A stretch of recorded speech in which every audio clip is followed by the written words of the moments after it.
Qual que é a associação entre o cuidado que você vai ter que ter com o consumo de café ou com a suplementação da cafeína se você quer emagrecer e se você quer se submeter de forma correta a um detox antes de pensar em emagrecer? Então, basicamente é o seguinte, você tem uma substância que é agressiva ao seu organismo. Então, o seu organismo foi lá e olhou e isso aqui não é legal. Isso aqui não é bom para mim. A gente precisa excluir isso aqui do organismo. Beleza. Então você vai fazer o quê? Você vai pegar essa substância. Você por quê? Porque todas as células fazem um detox. Mas vamos focar ali no fígado. Então o seu fígado vai lá e vai sequestrar aquela substância e vai transformar essa substância em uma condição em que consiga excretar, jogar fora. Por quê? Porque essa substância que ele identifica, geralmente ela não é hidrossolúvel, ela não está numa forma que você consiga eliminá-la. Então você tem que transformá-la. E aí, quando você transforma essa substância que não é solúvel em solúvel, isso se dá não de forma direta. Você tem etapas. E existe a fase 1, existe a fase 2 e existe a fase 3, basicamente. Quando você faz a fase 1, você gera um produto intermediário. Então você tem, na maioria das vezes, você não consegue converter essa substância imediatamente da substância não solúvel para a substância solúvel. Você acaba gerando uma substância intermediária. E essa substância intermediária, às vezes, ela é mais tóxica do que a própria substância original. Um exemplo disso é o álcool. Quando você tem a ressaca, você exatamente se depara com esse produto intermediário que é pior do que o álcool. A ressaca é quando você ainda não transformou completamente o álcool.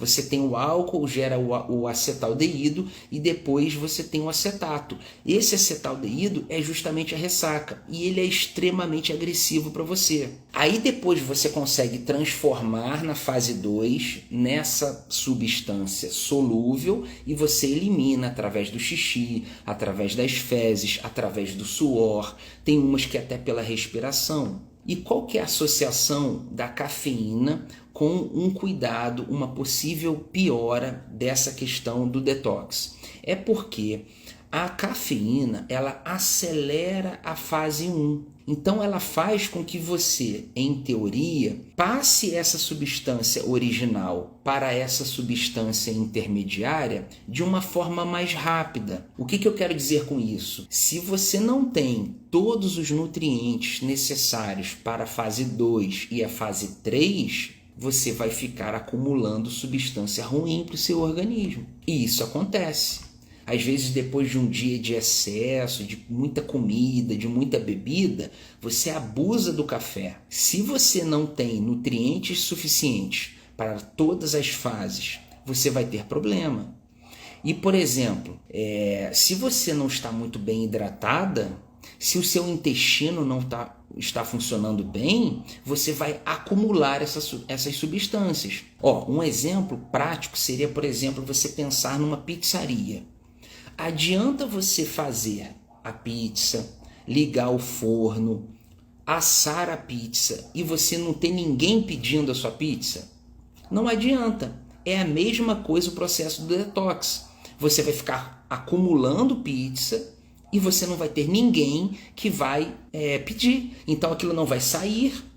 Olha só que prejuízo. Você vai ficar acumulando substâncias. O seu organismo é a mesma coisa. Se você acelera a formação de várias substâncias, mas você não bebe muita água, você não vai ao banheiro fazer cocô todos os dias.